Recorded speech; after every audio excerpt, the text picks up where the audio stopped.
Alors, shalom, shalom, bien-aimés. Bienvenue à notre temps de culte et de célébration au refuge Cité de Vie. Amen. Amen. Je vous sens timide là. Qu'est-ce qui ne va pas? Vous êtes dans la maison du Seigneur. Amen. Ah, voilà. Alors, bien-aimés, tout d'abord, je vais commencer par rendre grâce au Seigneur pour ce privilège qui me donne encore une fois de plus d'apporter la parole. Pour ce privilège qui me donne d'être la bouche autorisée à parler à sa part ce matin, de sa part. Ce n'est pas un acquis, mais c'est une grâce. Alors, bien-aimés, la semaine dernière, je peux même dire durant tout le mois, au début du mois, nous avons été enseignés surtout sur l'importance du Saint-Esprit. Le premier dimanche du mois, nous avons été enseignés sur le pouvoir de la communion avec le Saint-Esprit. La puissance, ce que le Saint-Esprit peut donner lorsque nous conjuguons avec lui. Nous avons parlé de communion, la définition a été donnée, c'est koinonia. Et je sais que la majorité ici le savent parce que chaque vendredi, nous avons ce temps de prière où nous passons à dire koinonia, koinonia. C'est que nous sommes en association, en convention, en communion tout simplement avec le Saint-Esprit. Amen. Donc, et le dimanche dernier, c'est comment établir cette communion. Donc, non seulement on a vu déjà sa puissance, mais on nous montre également comment nous devons établir cette communion. Amen. Et si vous étiez là la semaine dernière, je pense que dorénavant, vous êtes conscient de la présence du Saint-Esprit qui est en vous. Amen. Ça, personne ne peut l'ignorer parce que AP Mélène a pris le temps, mais vraiment d'asseoir cela. Mais sans plus tarder, nous allons commencer par notre verset d'introduction. Nous allons faire une lecture déjà. Jean 16, verset 13. Quand le consolateur sera venu, l'Esprit de vérité, il vous conduira dans toute la vérité. Car il ne parlera pas de lui-même, mais il dira tout ce qu'il aura entendu et il vous annoncera les choses à venir. Amen. Lorsque nous voyons ce passage, nous pouvons conclure que nous ne pouvons rien faire sans le Saint-Esprit. Puisque le Saint-Esprit voit à distance ce qui doit arriver. Le Saint-Esprit nous dira ce qu'il aura entendu. Comment est-ce que nous pouvons fonctionner lorsque nous comprenons l'importance du Saint-Esprit à ce point? Comment est-ce que nous pouvons fonctionner sans le Saint-Esprit? Nous allons encore prendre un autre verset. Et puis nous allons prendre le temps de détailler. Un autre verset. Jean 15, 5. La Bible déclare: je suis le cep, vous êtes les sarments.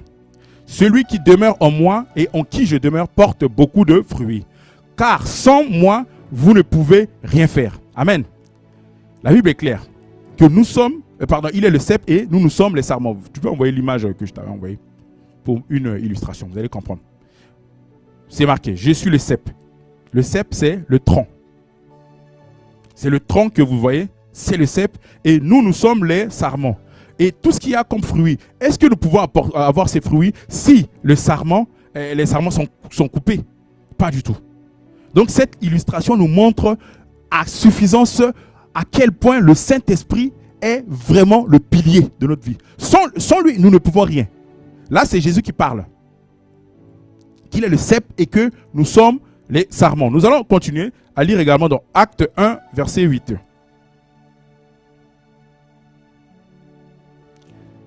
La Bible déclare: mais vous recevrez une puissance, le Saint-Esprit. Vous recevrez. Ça, c'est au moment où Jésus faisait son ascension, il parlait aux disciples.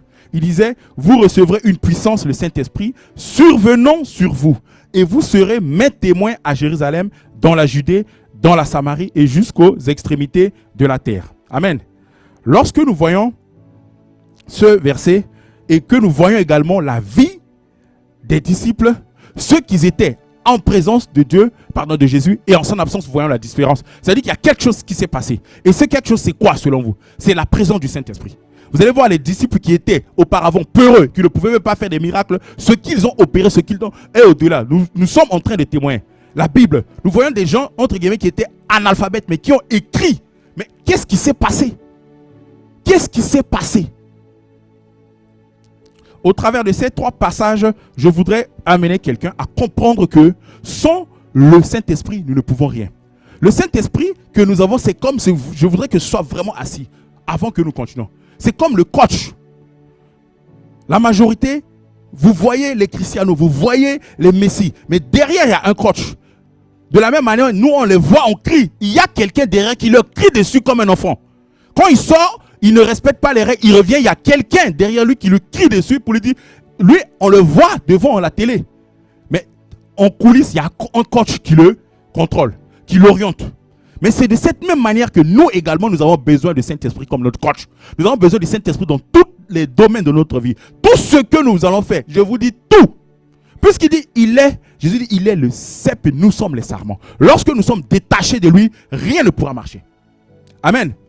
Bien-aimés, donc il faut vraiment que nous puissions avoir cette image dans notre esprit que sans lui, sans ce coach-là, nous ne pouvons rien. Mais vraiment, quand je dis rien, mais rien de chez rien. Tu vas tourner en rond, tu vas faire des choses, tu vas penser que non, ma vie est bloquée, on m'a bloqué. Non, c'est parce que tu veux faire à ta tête, c'est parce que tu veux fonctionner selon toi. Laisse tout simplement le Saint-Esprit venir et toi-même tu verras le changement. Amen. Donc c'est la raison pour laquelle il faut que cette histoire de Saint-Esprit-là, nous prenons ça au premier degré. Mais vraiment au premier degré, sans le Saint-Esprit, nous ne pouvons rien. Amen. Donc bien aimé, si tu as compris les enseignements que APML nous a donnés les 2 derniers dimanches, c'est que dorénavant, tu es conscient également, comme j'ai dit, de la présence du Saint-Esprit. Amen. Et tu sais dorénavant que tu dois considérer le Saint-Esprit. Tu dois l'honorer. Puisqu'on te dit qu'il est en toi. Nous allons lire 1 Corinthiens 3,16 encore. C'est un verset que nous avons lu la semaine dernière et que nous connaissons. Nous allons le relire. Voilà. 1 Corinthiens 3,16. Ne savez-vous pas que vous êtes le temple de Dieu et que l'Esprit de Dieu habite en vous? Point d'interrogation, c'est une question. Est-ce que vous ne le savez pas? Toi, tu le sais déjà. Toi, tu le sais déjà. Donc, tu sais maintenant ce qu'il faut faire. Tu sais comment te comporter. Amen. Lorsque tu sais que au-dedans de toi, tu es le temple du Saint-Esprit. Je vais donner une illustration. Lorsque vous êtes entre vous, amis ou copines dans une maison, lorsque vous avez un supérieur, un adulte qui vient, mais les attitudes changent. Les attitudes changent. Il y a des blagues, il y a des choses que vous faites, vous ne pouvez plus faire parce que par respect à cette autorité, par respect à cette personne, juste pour donner l'illustration que quand vous avez une autorité, que vous respectez, que vous créez, il y a certaines choses que vous ne pouvez pas faire, ce n'est pas possible. Donc lorsque vous êtes conscient que le Saint-Esprit demeure en vous, il y a une attitude à faire maintenant. Donc vous allez dorénavant l'honorer, le respecter. Et tu ne peux plus avoir des comportements qui vont l'attrister. Les comportements qui attristent le Saint-Esprit, c'est quoi? Ce sont les mauvaises paroles. Ce sont les calomnies, la colère, la médisance, la méchanceté, les mauvais comportements. Entre guillemets, une vie qui ne glorifie pas tout simplement Dieu. Tout ça là, tout ce qui ne glorifie pas Dieu, lorsque tu le fais, bien aimé, tu es en train d'attrister le Saint-Esprit. Et lorsqu'il est attristé, bien évidemment, il ne va pas vraiment s'exprimer. Tu es en train de l'étouffer au travers de tout ce que tu présentes comme caractère. Amen. Raison pour laquelle tu dois décider. C'est une décision. Parce que c'est une fausse prière parfois quand nous faisons, c'est même trop facile de dire que non, nous devons décider de l'appeler.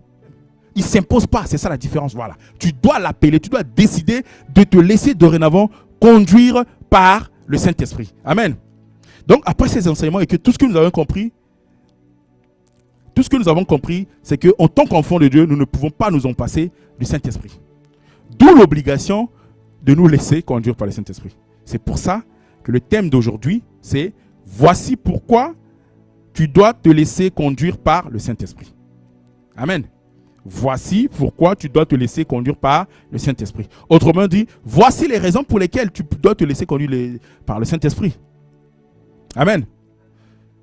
Bien-aimés, nous sommes dans le mois de décembre, c'est le mois des bilans. Le bilan dans tous les sens, que ce soit dans les entreprises, dans nos familles, dans nos projets personnels. Au début d'année, généralement, on fait des proclamations, on fait des vœux, on se dit, ben voilà, telle année, cette année, je vais faire ci, je vais faire ça, je vais faire ci, je vais faire ça. Nous faisons tout. Et nous faisons le point. Lorsque nous faisons le point pendant le mois de décembre, il y a des situations qui vont se dégager.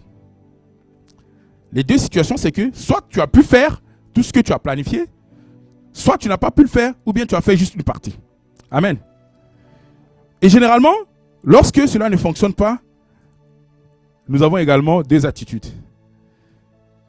Et bien, on se lamente en disant que Dieu n'a pas exaucé ma prière, j'ai tout fait, j'ai jeûné, j'ai fait tout ce qu'il fallait, je viens, je sers à l'église, mais voilà, mes vœux et tout ce que j'ai, comment on appelle ça, prévu, ne sont pas arrivés. Il y a certains qui abandonnent même. Il y a certains qui abandonnent juste parce qu'ils ont vu leur calendrier, leur programme ne pas se réaliser.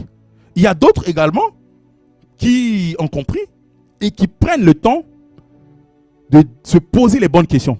La bonne question est de savoir, est-ce que ce que j'ai décidé là était la volonté de Dieu? Est-ce que c'était la volonté du Saint-Esprit? Parce que moi, je vais pouvoir peut-être souhaiter avoir une voiture. Mais peut-être la volonté de Dieu, pour moi, ce n'est pas que cette année, j'ai une voiture. Peut-être que je ne suis pas assez, comment on appelle ça, mature pour pouvoir conduire et qu'il va me donner la voiture et ça aura ce que vous imaginez. Ça peut être un appartement que je souhaite avoir. Peut-être il voit que je n'ai pas encore la capacité de pouvoir être autonome. Ça peut être, peu importe la situation. Donc, la bonne question qu'on doit se poser, nous, en tant qu'enfants de Dieu, c'est est-ce que j'ai bien fait les choses? Est-ce que j'ai fait les choses conformes à la parole de Dieu? Est-ce que j'ai laissé le Saint-Esprit? Comme maintenant nous savons que sans le Saint-Esprit, nous ne sommes rien. Est-ce que ce n'était pas juste des désirs de la chair? Est-ce que ce n'est pas une volonté personnelle? J'insiste sur le mot personnel.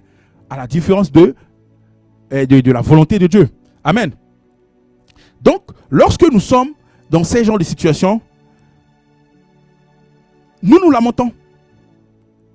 Nous nous lamentons et ce qui est vraiment triste, c'est que ces personnes qui n'ont pas vu les choses se réaliser, au lieu de se poser les bonnes questions, comme on l'a dit ici, ils se détachent de Dieu. Et vous allez voir, c'est une réalité. Même si vous avez des frères ou des sœurs que vous ne voyez pas, parfois, c'est juste que la personne a un vœu pour cette année et les choses ne sont pas passées comme, n'ont pas fonctionné comme il le veut. Et à l'approche de la fin de l'année, au lieu qu'il soit dans la joie parce qu'il passe à une année supérieure, à une prochaine année, parce que c'est une grâce, mais la personne est là, au contraire, à regarder ce qui n'a pas fonctionné. Bien-aimé, erreur. Si longtemps, tu as voulu faire les choses à ta manière, aujourd'hui, Dieu vient te parler. Il vient toucher à ton cœur pour te dire la procédure qu'il faut et ce qu'il faut véritablement faire. C'est, je le répète, je vais pas faire un suspense, c'est de laisser le Saint-Esprit te conduire. C'est de laisser le Saint-Esprit, comme on l'a dit tout à l'heure, comme ce coach-là qui va te guider dans tout ce que tu vas faire. C'est lui qui connaît. Généralement, le coach même, les sportifs, il engage tout le monde. Et le coach que nous avons eu le privilège d'avoir, le Saint-Esprit, lui, il est tout terrain, dans tous les domaines. Pas seulement spirituel, même dans ta vie privée, dans ton travail, dans ta famille, peu importe la situation, je vous assure, le Saint-Esprit, il peut t'orienter. Il te donne les bonnes orientations. Amen. Donc, si vous avez longtemps tourné en rond, aujourd'hui, Dieu vient te parler au travers de ce message pour qu'à la fin de ce moment de prédication, de cet enseignement, que tu puisses sortir différemment. Que tu puisses dorénavant laisser le Saint-Esprit véritablement te conduire. Parce que tu t'es fait confiance. Oui, c'est bien. Mais est-ce que le Saint-Esprit a sa place dans ta vie? Amen. Nous allons lire dans Matthieu 6, 33. La Bible déclare: cherchez premièrement le royaume et la justice de Dieu. Et toutes ces choses vous seront données par-dessus. Amen. Amen. Dites avec moi, premièrement. Premièrement. Lorsque la Bible nous dit de chercher premièrement le royaume et la justice de Dieu, il est en train de nous dire de chercher avant tout. Avant toute chose. Tu dois d'abord chercher le royaume de Dieu et la justice de Dieu. Tu dois préalablement, en premier, primitivement, et je l'ai dit encore, je le répète, tout d'abord. Et lorsque tu cherches tout d'abord le royaume et la justice de Dieu, toutes ces choses te seront données par-dessus. Bien-aimé, il est très important de se poser la question de savoir, que cherches-tu d'abord en premier? Est-ce que tu cherches premièrement le royaume de Dieu? Est-ce que ta première préoccupation, c'est le royaume de Dieu? Il y a certains pour nous qui ont une première préoccupation, c'est d'avoir sa voiture, c'est d'avoir un travail, c'est d'avoir un mariage, c'est d'avoir des enfants, c'est d'avoir une très bonne note à l'école pour les étudiants. Oui, c'est bien. Mais la Bible te dit de chercher d'abord le royaume. Chercher d'abord le royaume de Dieu veut dire quoi? Ça veut dire tout simplement que nous devons avoir Dieu comme priorité absolue dans tout ce que nous faisons. Priorité absolue. Non négociable. D'abord lui. Et lorsque nous avons d'abord lui, tout le reste nous sera donné. La justice de Dieu, c'est vivre selon la vérité de la parole de Dieu, de vivre selon la pensée de Dieu. Amen. C'est vivre la justice, la droiture selon Dieu. pas selon les hommes. Et c'est le témoignage de beaucoup d'entre nous. Nous venons à l'église, nous servons, mais lorsque nous sommes en dehors de l'église, c'est comme si nous sommes bipolaires. Nous avons un caractère avec les frères et les sœurs et nous avons un autre caractère dans le monde. Non, ça ne marche pas comme ça. Ça ne marche pas comme ça. Tu ne peux pas avoir une pensée lorsque les gens disent non, lui il m'a fait ça, je vais lui faire ça dur. Tu ne peux pas dire ça. Ce n'est pas possible. Ce n'est pas possible. Qu'est-ce que la Bible te dit? En toute situation, pose-toi la question. De nos jours, je l'ai déjà dit une fois ici, nous avons cette grâce d'avoir Google. Tu es devant une situation. Si tu ne peux pas prendre le courage de demander à tes serviteurs et de demander à tes responsables, cherche les versets bibliques qui concernent la situation. C'est comme ça que Dieu va te parler. Quelle attitude tu dois avoir devant la colère selon la Bible? Tout simplement. Parce que parfois, on a honte de dire certaines choses à nos conducteurs, à nos responsables.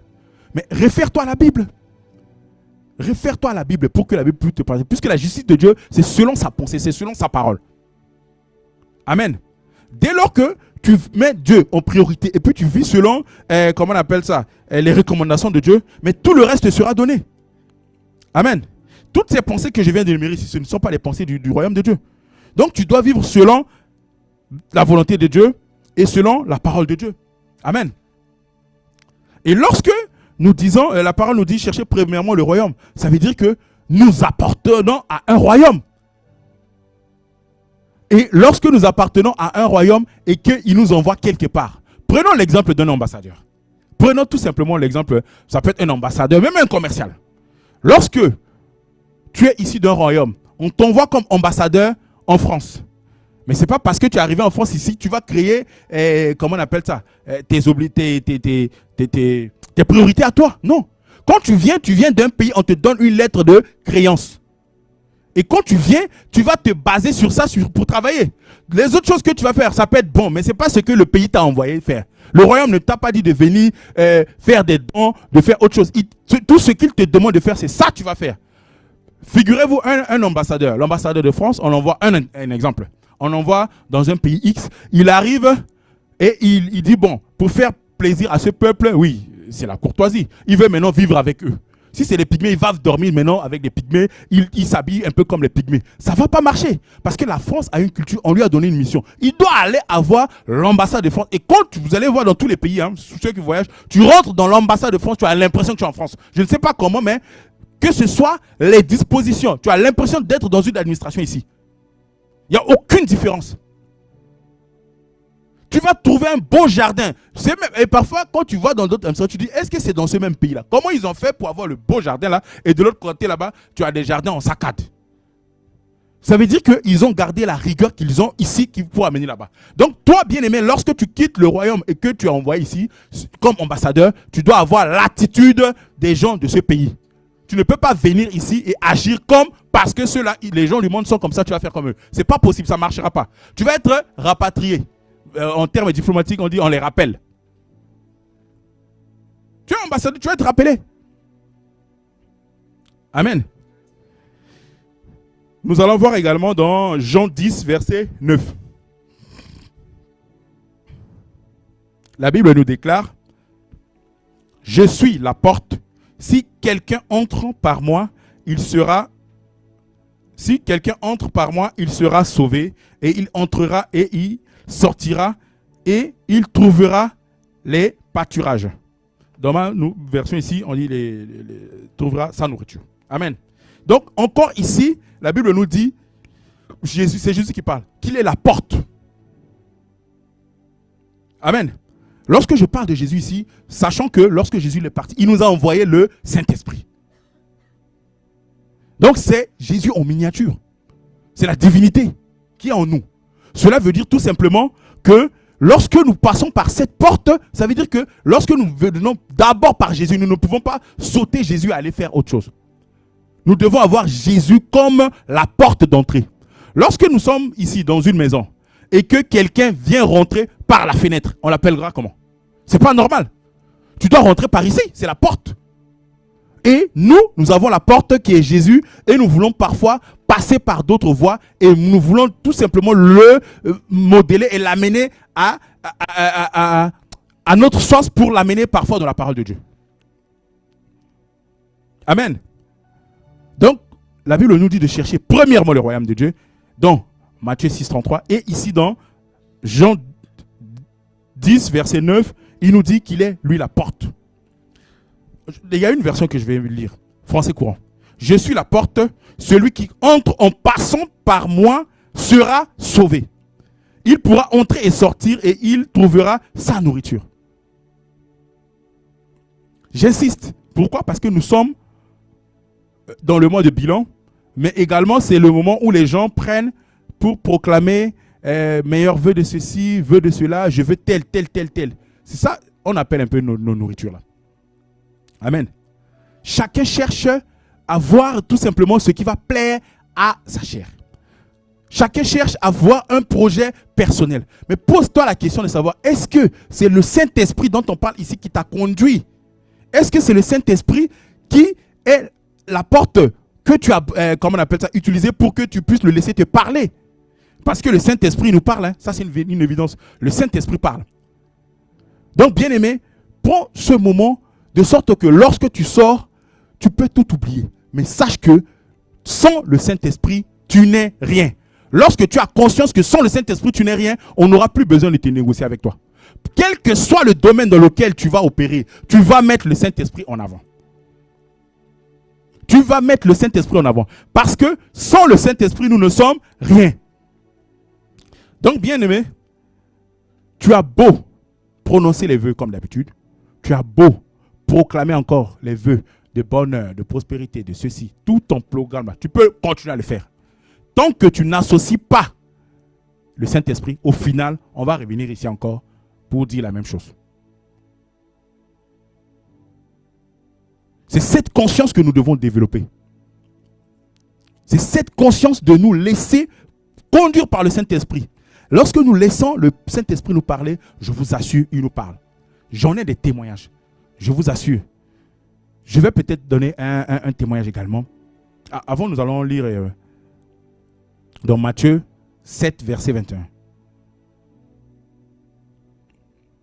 Ceux qui me disent « Seigneur, Seigneur », n'entreront pas tous dans le royaume des cieux. Mais celui-là seul qui fait la volonté de mon Père qui est dans les cieux. Amen. Seuls ceux qui feront la volonté du Père entreront dans les cieux. Cela veut dire, ça revient à ce que je viens de dire tout à l'heure. Tu peux venir servir, faire tout ce que socialement correct dans les églises. Mais lorsque tu ne fais pas la volonté de Dieu, rien ne pourra marcher. Mais comment savoir que c'est la volonté de Dieu que tu fais? Si tu ne te laisses pas conduire par le Saint-Esprit, toi tu ne sais pas, mais bien aimé, je te dis, le Saint-Esprit sait. Encore une fois, le but, d'où l'importance de ne pas blaguer avec le Saint-Esprit. Peu importe la situation. Ça peut parfois être, et d'ailleurs même un bon chrétien doit paraître fou. Même là, devant un projet quelconque, tu as le droit de te poser la question, Saint-Esprit, parle-moi. Je peux faire même un témoignage qui n'était pas prévu, mais bon. Même pour cette prédication, je vous assure, il y a des sujets que j'ai souhaité traiter. Franchement, je vous dis la vérité. Ce n'est pas ce que je voulais apporter ce matin.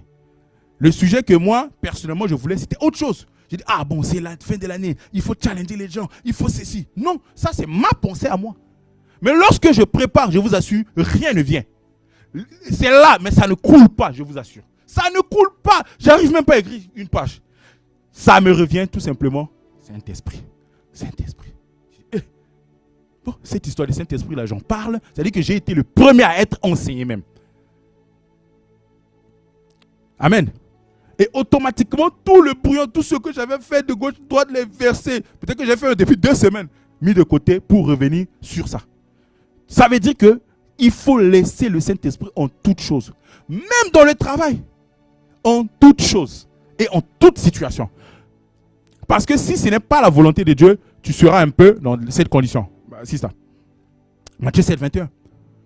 Tu auras fait des choses, je peux dire, socialement correctes. Ou bien dans l'église, on voit, ah, telle sœur, elle fait ça, tel frère, il fait ça. Mais est-ce que ce que tu fais là est la volonté de Dieu? Amen. Alors, bien aimé, la question aussi que je vais te poser. Quelle est la volonté du Père que tu as exécutée? Quelle est la volonté du Saint-Esprit selon toi que tu as exécuté cette année? Parce que souvent, nous avons nos calendriers, nous avons nos plannings que nous cochons. Ah, ça j'ai fait, ça j'ai fait, ça j'ai fait. Mais de tout ce que tu as coché là, je te pose la question de savoir, est-ce que tu es conscient que c'est la volonté du Père? Tu es conscient que c'est la volonté de Dieu ou bien c'est ta volonté? Donc, si tel est le cas, bien-aimé, revois ta copie. Tu refuses de mettre en application la parole de Dieu sur une situation parce que nous ne sommes pas avec toi. Tu es seul, tu es dans une intimité avec, en intimité avec toi-même. Il y a des péchés, il y a des choses que tu continues de faire parce qu'on ne te voit pas. Tu penses que tu peux continuer à les faire. Tu sais même, toi-même tu sais que c'est un péché, mais tu refuses de l'abandonner. Si tu as le Saint-Esprit, et je sais que le Saint-Esprit t'a parlé, mais tu refuses. Bien-aimé, si tu as compris cet enseignement, tu vas faire une sorte de métanoïa. Tu vas accepter que le Saint-Esprit puisse te conduire et que tu puisses te repentir. Repentir ici, ce n'est pas devenir, ah, voilà, j'ai péché. Non, c'est changer de système de pensée et dorénavant laisser ce Saint-Esprit comme un coach à te guider. Parce que c'est lui qui connaît ce que la volonté de Dieu dans ta vie. C'est lui qui connaît la volonté de Dieu qui veut se manifester. Comment Dieu veut t'utiliser, c'est le Saint-Esprit qui connaît ça. Ce n'est pas toi. Tu es rempli de jalousie, de haine, de convoitise, de péché. Tout cela, comme on l'a dit tout à l'heure, attriste le Saint-Esprit. Et tu es dans cette posture-là et tu penses que venir tout simplement proclamer que je veux mon miracle et ça va se réaliser. Bien-aimé, ne nous mentons pas. Il faut d'abord enlever toutes ces choses-là parce que ça attriste le Saint-Esprit et ça anéantit même. Comme j'ai dit, comment on appelle ça? La dernière fois, j'ai expliqué à quelqu'un. C'est comme un avion. Lorsque nous avons l'avion, un avion qui vient atterrir sur une piste, il faut que la piste d'atterrissage soit propice. Lorsque il y a des branches, des saletés sur la piste, qu'est-ce qui va se passer? Ce n'est pas parce que l'avion n'est pas arrivé. Hein. Parfois même, parmi nous, il y a des gens, nous avons appelé cette chose-là que nous avons proclamée. C'était venu, hein? Mais c'est la piste. La piste, là, c'est quoi? C'est ton cœur, c'est l'état de ton cœur. C'est ton esprit. Voyez l'image. Je suis avion. L'avion. Je descends et la piste, c'est ici. Et je trouve, il y a tout ça là. Mais c'est la crash. Qu'est-ce qui va se passer? Ça ne veut pas dire que l'avion n'est pas venu. Hein. Il est venu, mais la piste n'était pas appropriée. Il y a la rancune, la haine, la méchanceté, calomnie, tout ce que vous pouvez imaginer. C'est là. Mais il ne peut pas. Qu'est-ce qu'il fait? Le terme approprié, il regaze, mais il y a une expression. Il reprend le gaz. Les avions, quand il vient, il y a un obstacle, il retourne. Ça veut dire que ton miracle a été venu. Mais la piste n'était pas propice. Mais le Saint-Esprit est cet ingénieur-là, cet architecte qui va t'aider à élargir ta piste. Il va commencer à travailler avec toi. Il va t'amener avec tous les ouvriers à enlever de sorte que cette piste d'atterrissage soit disposée. De sorte que l'avion qui était reparti, je t'assure, il n'est pas encore là. Il va revenir et tomber sur la piste qui n'était pas appropriée. Donc, il y a des choses que tu sollicites, il y a des choses que tu demandes, mais tu n'as pas la capacité de les recevoir. Parce que lorsque Dieu va te donner, tu vas devenir peut-être poison. Ça va peut-être ça qui va te tuer. Dispose d'abord ton cœur. Dispose ton esprit. Et ça, tu as longtemps essayé. Mais ça n'a pas marché. Tu sais pourquoi? Parce que tu n'as pas laissé le coach, le Saint-Esprit, faire son travail. Laisse le Saint-Esprit te travailler. Et lorsque le Saint-Esprit te travaille, c'est comme pour les sportifs, je vous dis, c'est douloureux. C'est douloureux parfois. Pas toujours. Parce que parfois, il te demande de ces choses-là. Ce n'est pas possible. Tu dis non. Il me demande trop. Mais c'est le coach. Tu aimais trop les boissons, etc. Mais le coach dit non, ça, c'est pas bon pour ta santé. Si tu veux qu'on gagne ce combat, fais ça. Tu vas le faire. C'est la même chose. Amen.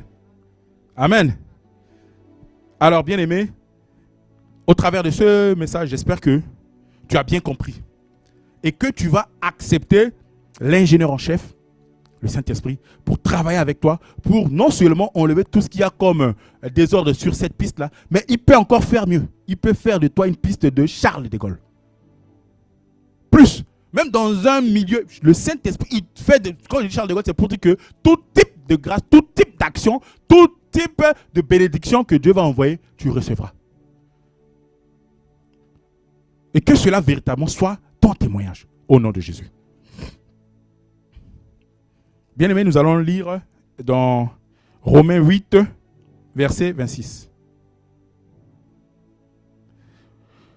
Alors, nous avons compris l'importance d'avoir le Saint-Esprit, et de se laisser conduire par le Saint-Esprit. Bon, bien-aimé, peut-être quelqu'un, tu pourras, c'est légitime que tu puisses te poser la question de savoir, ok, tout ce que tu as dit c'est beau, mais pourquoi on doit se laisser conduire par le Saint-Esprit? La réponse, on l'a ici. Romains 8, 26. De même, aussi l'Esprit nous aide à notre faiblesse, dans notre faiblesse, car nous ne savons pas ce qu'il nous convient de demander dans nos prières. Mais l'Esprit lui-même intercède par ses soupirs inexprimables. Amen. Bien-aimé, la Bible vient de te dire que toi-même, tu ne connais pas, toi-même, tu ne sais pas le sujet qui convient à demander dans nos prières. C'est-à-dire, à chaque fois que tu pries, lorsque tu ne laisses pas le Saint-Esprit agir, le Saint-Esprit prendre sa place pleinement, tu vas parler, demander des choses en réalité dont tu n'as pas besoin. Parce qu'on a dit, il faut prier, toi aussi tu pries. Amen. Donc, la Bible est véritablement claire ici.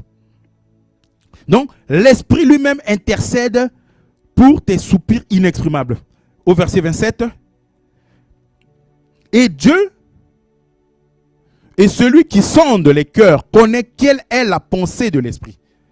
Parce que c'est selon Dieu qu'il intercède en faveur des saints. Amen. Donc, bien-aimés, vous comprendrez avec moi que, vous conviendrez, avec moi que le Saint-Esprit, c'est le Saint-Esprit qui sonde nos cœurs. C'est le Saint-Esprit qui sait de quoi nous avons besoin. Parce que quand chacun vient sur cette, c'est pour une mission bien déterminée. On ne vient pas juste parce qu'on devait naître, manger, grandir et puis partir. Non, on vient tous pour une mission déterminée. Mais cette mission, tu vas la connaître comment si tu ne laisses pas le Saint-Esprit te guider. C'est le Saint-Esprit qui va sonder ton cœur, qui va te parler. Parce que Dieu, il est esprit. Ne croyons pas que nous allons prier un jour et puis nous allons voir quelqu'un ou bien un être comme ça descendre nous parler, partir. Non, il est en nous au travers du Saint-Esprit. C'est la raison pour laquelle nous devons laisser le Saint-Esprit nous parler. Et lorsqu'il nous parle, nous devons tout simplement être obéissants. Parce que s'il te parle, ok, on a dit ici que c'est un ami, c'est un associé. Mais lorsque tu as un associé qui te parle et tu ne fais qu'à ta tête, comment est-ce que ça va se passer? À un moment donné, il va se lasser. Amen. Donc, lorsque le Saint-Esprit nous parle, nous devons être obéissants. Tout à l'heure, j'ai dit que le Saint-Esprit nous parle. Et que j'avais un témoignage. C'est peut-être que le moment où je vais... Il fut un moment, j'avais eu un grand souci. Mais quand je dis ce grand souci là, c'est une situation qui peut amener soit en prison, une situation qui peut amener peut-être à la mort. Peut-être que j'aurai le temps de détailler un jour.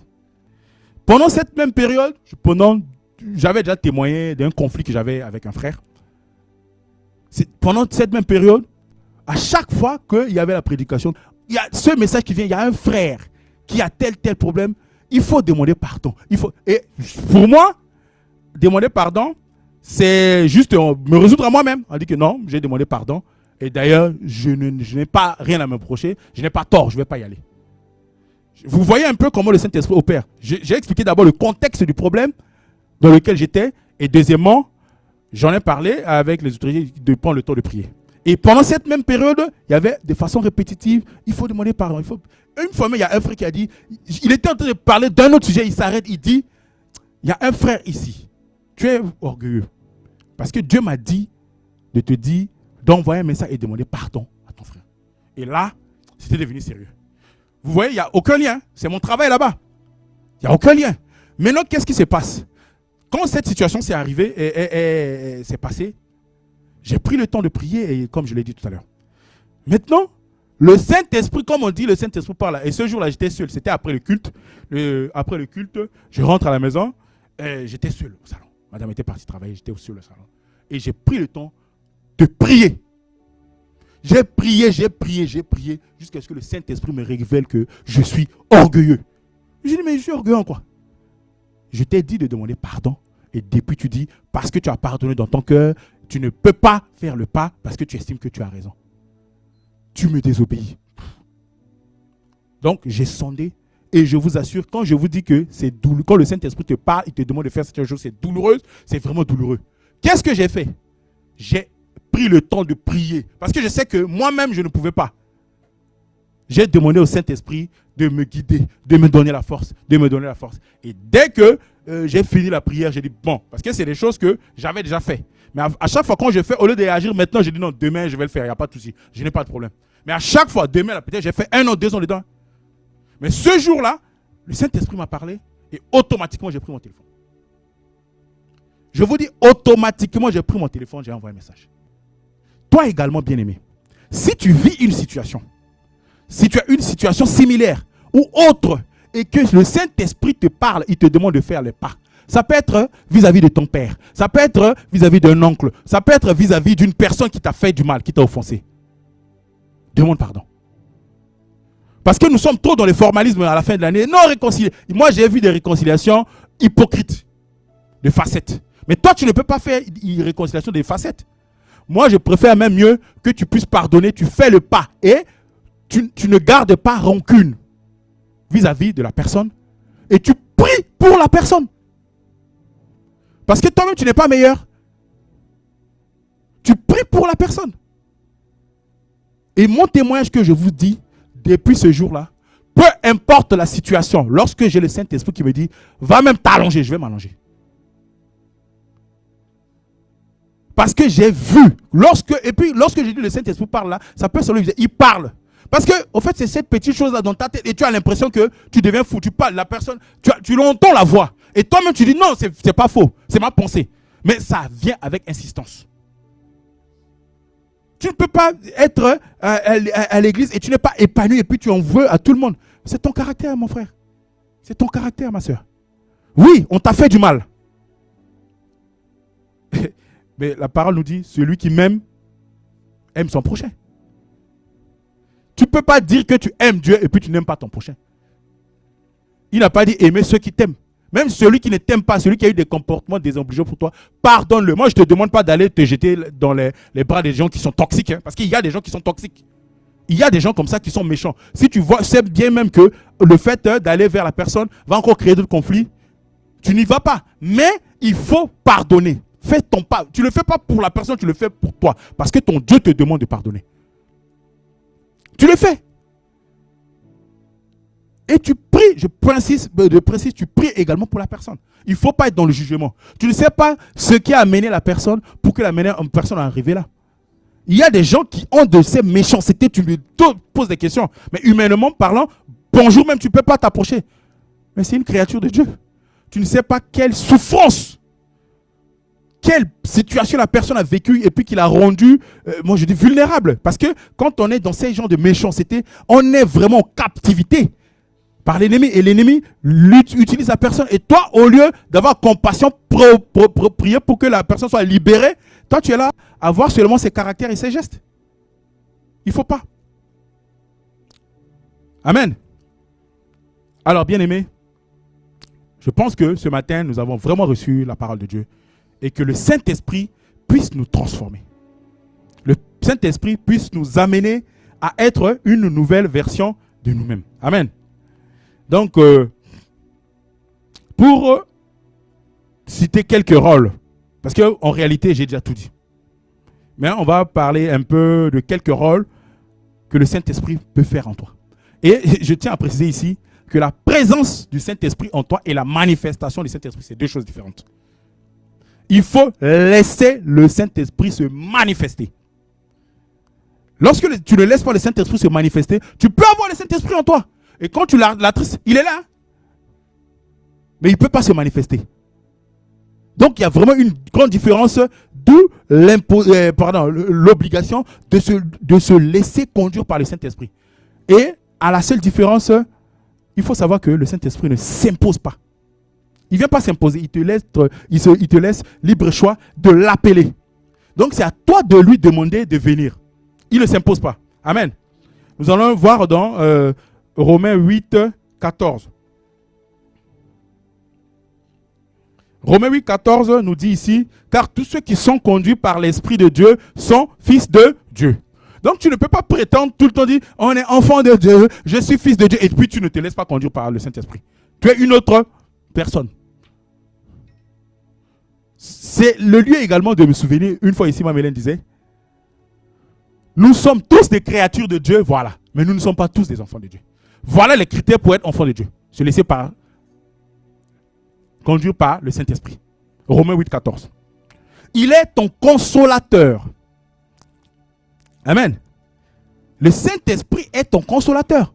Parce que souvent on est dans les difficultés, on est dans les situations, on a toujours tendance à vouloir que les gens viennent nous parler.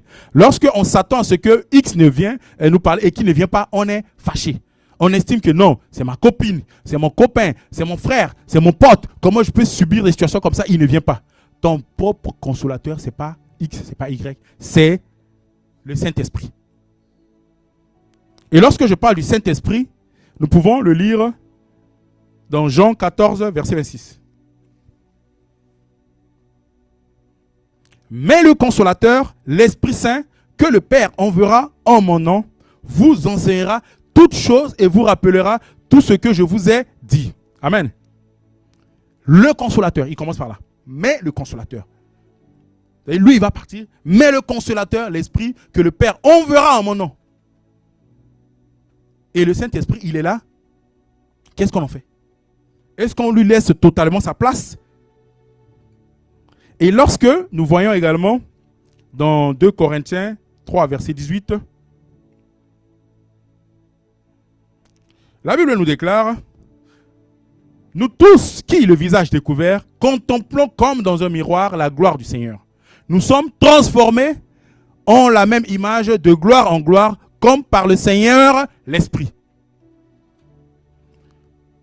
Amen. Nous voulons la gloire de Dieu. Nous voulons beaucoup de choses. Pour cela, nous devons nous voir comme dans un miroir. C'est en ce temps qu'il va nous laisser nous transformer pour que nous puissions avoir les mêmes gloires de Jésus. Amen. Nous pouvons voir également dans 2 Timothée 1, verset 7. Lorsque nous disons ici que le Saint-Esprit est un transformateur, véritablement, il te transforme. Cela veut dire que toi qui étais timide, toi qui étais colérique, toi qui étais impatient, insensible, mais lorsque le Saint-Esprit vient en toi, tu as une transformation. Il y a une transformation qui s'opère en toi. On te voit d'emblée, on sait qu'il y a un changement. Bien aimé, c'est une grâce lorsque aujourd'hui, tes frères ou tes soeurs te disent que lui qu'on connaissait, il n'était pas comme ça, hein, mais aujourd'hui, on voit une transformation.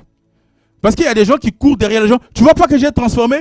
Quand tu cours derrière les gens, mon ami, le Saint-Esprit n'a pas encore pris toute la place. Parce que lorsque tu es transformé, il y a des choses que tu faisais où tu étais à l'aise. Mais maintenant, lorsque tu es dans un environnement, toi-même tu sens qu'il y a quelque chose qui ne va pas. Tu vas quitter le lieu. Il y a des comportements, des caractères que tu faisais. Bon, on ne va pas prendre le temps d'étaler notre vie ici. Parce que moi, si je te parle de ma vie d'il y a quelques années et de maintenant, moi-même, je ne me reconnais pas. Moi, je n'ai pas besoin de courir derrière les gens. Parce que ce que je faisais, où j'étais à l'aise dedans, je ne peux même plus faire ça. Je n'arrive plus. Parce que rien que le fait d'y penser, je dis, mais comment est-ce que j'ai pu? Amen. Donc, le Saint-Esprit, lorsqu'il est en toi, il te transforme. Tu ne peux pas être enfant de Dieu. Tu ne peux pas avoir le Saint-Esprit et garder les mêmes caractères. Ce n'est pas possible. Ce n'est pas possible.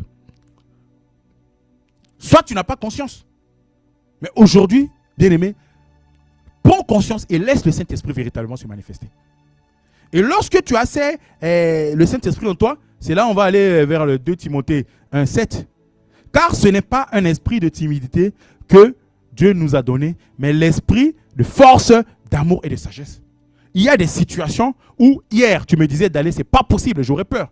Mais aujourd'hui, quelle que soit la situation, je vais consulter le Saint-Esprit, il me donnera les bonnes orientations. Même là où il y a le feu, si le Saint-Esprit me dit d'aller, j'y vais. Amen. Parce qu'il nous a donné la force. Lorsque le Saint-Esprit vient en nous, il nous donne vraiment cette capacité. Et lorsqu'il vient, il demeure en nous, le Saint-Esprit. Il ne vient pas en visitation, il s'en va. Non, il demeure en nous. Jean 14, 16. On l'a déjà lu tout à l'heure. Alors, bien aimé, lorsque nous parlons du Saint-Esprit, qui peut recevoir le Saint-Esprit? Bien aimé, je vais te dire, c'est tout le monde. Que personne ne te montre que le Saint-Esprit, c'est seulement les bishops, c'est seulement les grands serviteurs, c'est ceci. Non. Toi également, tu recevras le Saint-Esprit. Tout le monde, je vous dis, tout le monde. Amen. Acte 1, 8.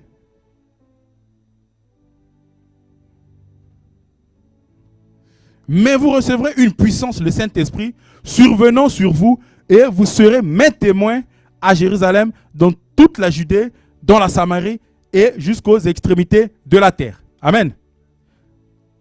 C'est vous tous, c'est toi, c'est moi. Ce n'est pas l'exclusivité d'une seule personne. Amen. Nous allons lire également, lire dans Galates 5, 22. Pour savoir comment on reconnaît la présence du Saint-Esprit en toi. La présence du Saint-Esprit peut être reconnue par ses fruits. Tout sera visible. Galates 5, 22.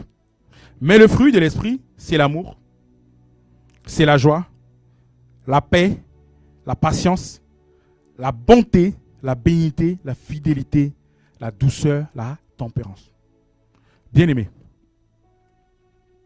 si le Saint-Esprit doit être visible en toi, c'est au travers de ses fruits. Le fruit de l'Esprit, c'est tout ce que nous avons cité. Ce n'est pas autre chose. C'est la raison pour laquelle ce lieu ici, tu vas prendre le temps d'appeler le Seigneur, d'appeler le Saint-Esprit, pour lui dire combien tu as compris cette parole, combien tu es reconnaissant. Nous allons nous tenir debout.